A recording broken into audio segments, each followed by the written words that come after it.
17 மே 2026 ஆண்டவரின் விண்ணேற்ற பெருவிழா. முதல் வாசகம் திருத்தூதர் பணிகள் நூலிலிருந்து வாசகம். அதிகாரம் 1. இறை வார்த்தைகள் 1-11 உடைய. தொயாபாவில் அவர்கள் இயேசு தாம் தெரிந்து கொண்ட திருத்தூதர்கள் அவர்களுக்கு தூய ஆவியின் துணையோடு செய்ய வேண்டியவற்றைக் குறித்து அறிவுறுத்திய பின் விண்ணேற்றம் அடைந்தார். விண்ணேற்றமடைந்த நாள் வரை அவர் செய்தவை கற்பித்தவை யாவற்றையும் குறித்து எனது முதலாம் நூலில் நான் எழுதினேன். இயேசு துன்புற்று இறந்த பின்பு 40 நாட்களாக அவர்களுக்கு தோன்றி இறையாட்சி பற்றி கற்பித்தார். பல தெளிவான சான்றுகளால் தாம் உயிரோடு இருப்பதை காண்பித்தார்.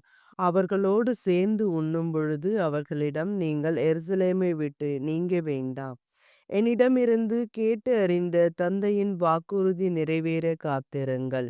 யோவான் தண்ணீரால் திருமுழுக்கு கொடுத்தார், நீங்களோ இன்னும் சில நாட்களில் தூய ஆவியால் திருமுழுக்கு பெறுவீர்கள் என்று கூறினார். பின்பு அங்கே கூடியிருந்தவர்கள் அவரிடம், ஆண்டவரே, இஸ்ரேலுக்கு ஆட்சியுரிமையை மீண்டும் பெற்றுத் தாரும் காலம் இதுதானோ என்று கேட்டார்கள். அதற்கு அவர், என் தந்தை தம் அதிகாரத்தால் குறித்து வைத்துள்ள நேரங்களையும் காலங்களையும் அறிவது உங்களுக்கு உரியது அல்ல. ஆனால் தூய ஆவி உங்களிடம் வரும்பொழுது நீங்கள் கடவுளது வல்லமையை பெற்று எருசலேமிலும் யூதா சமாரியா முழுவதிலும் உலகின் கடையெல்லை வரைக்கும் எனக்கு சாட்சிகளாயிருப்பீர்கள் என்றார். இவற்றை சொன்ன பின் அவர்கள் கண்கள் முன்பாக அவர் மேலே எடுத்து கொள்ளப்பட்டார். மேகம் ஒன்று அவரை எடுத்து சென்று அவர்கள் பார்வையிலிருந்து மறைத்து விட்டது. அவர் செல்லும் பொழுது அவர்கள் வானத்தை அண்ணாந்து பார்த்து கொண்டே இருந்தார்கள்.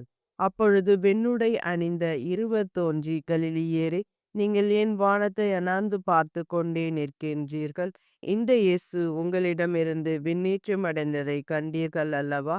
அவ்வாறே அவர் மீண்டும் வருவார் என்றனர். ஆண்டவரின் அருள்வாக்கு. இறைவா உமக்கு நன்றி. பதிலுரை பாடல். பல்லவி. எக்காலம் முழங்கிடவே உயரே ஏறுகின்றார் ஆண்டவர். மக்களினங்களே, களிப்புடன் கை கொட்டுங்கள், ஆர்ப்பரித்து கடவுளை புகழ்ந்து பாடுங்கள். ஏனெனில் உன்னதராகிய ஆண்டவர் அஞ்சுதற்கு உரியவர், உலகனைத்தையும் ஆளும் மாவேந்தர் அவரே. பல்லவி. எக்காலம் முழங்கிடவே உயரே ஏறுகின்றார் ஆண்டவர். ஆரவார ஒலியிடையே பவனி செல்லுகின்றார் கடவுள், எக்காலம் முழங்கிடவே உயரே ஏறுகின்றார் ஆண்டவர். பாடுங்கள், கடவுளுக்கு புகழ் பாடுங்கள், பாடுங்கள், நம் அரசருக்கு புகழ் பாடுங்கள். பல்லவி. எக்காலம் முழங்கிடவே உயரே ஏறுகின்றார் ஆண்டவர். ஏனெனில் கடவுளே அனைத்துலகின் வேந்தர். அருட்பா தொடுத்து புகழ் பாடுங்கள். கடவுள் பிற இனத்தார் மீது ஆட்சி செய்கின்றார். அவர் தம் திரு அரியணையில் வீற்றிருக்கின்றார். பல்லவி. எக்காலம் முழங்கிடவே உயரே ஏறுகின்றார் ஆண்டவர்.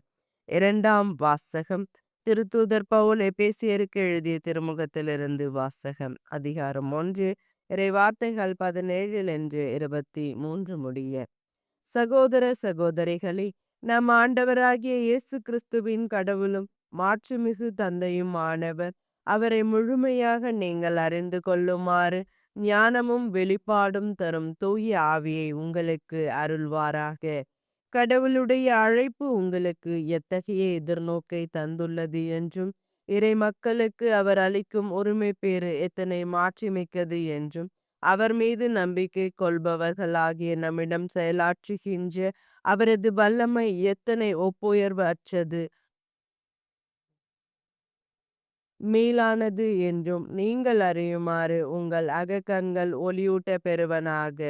கடவுள் வலிமைமிக்க தம் ஆற்றலை கிறிஸ்துவிடம் செயல்படுத்தி இறந்த அவரை உயிர்த்தெழ செய்து விண்ணுலகில் தமது வலப்பக்கத்தில் அமர்த்தினார்.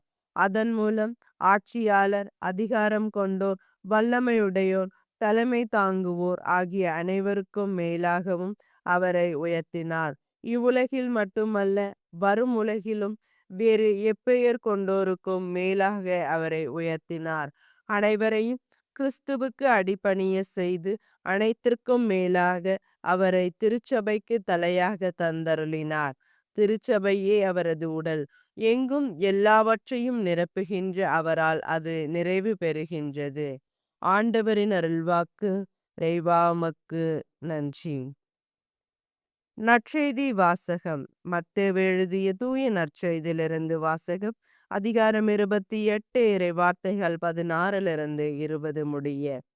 அக்காலத்தில் 11 சீடர்களும் இயேசு தங்களுக்கு பணித்தபடியே கலிலேயாவிலுள்ள ஒரு மலைக்கு சென்றார்கள். அங்கே அவரை கண்டு பணிந்தார்கள். சிலரோ ஐயமுற்றார்கள். இயேசு அவர்களை அணுகி, விண்ணுலகிலும் மண்ணுலகிலும் அனைத்து அதிகாரமும் எனக்கு அருளப்பட்டிருக்கிறது. எனவே நீங்கள் போய் எல்லா மக்களினத்தாரையும் சீடராக்குங்கள். தந்தை, மகன், தூய ஆவியார் பெயரால் திருமுழுக்கு கொடுங்கள். நான் உங்களுக்கு கட்டளையிட்ட யாவையும் அவர்களுக்கு கடைபிடிக்கும்படி கற்பியுங்கள். இதோ, உலகு முடியும் வரை எந்நாளும் நான் உங்களுடன் இருக்கிறேன் என்று கூறினார். ஆண்டவரின் அருள்வாக்கு.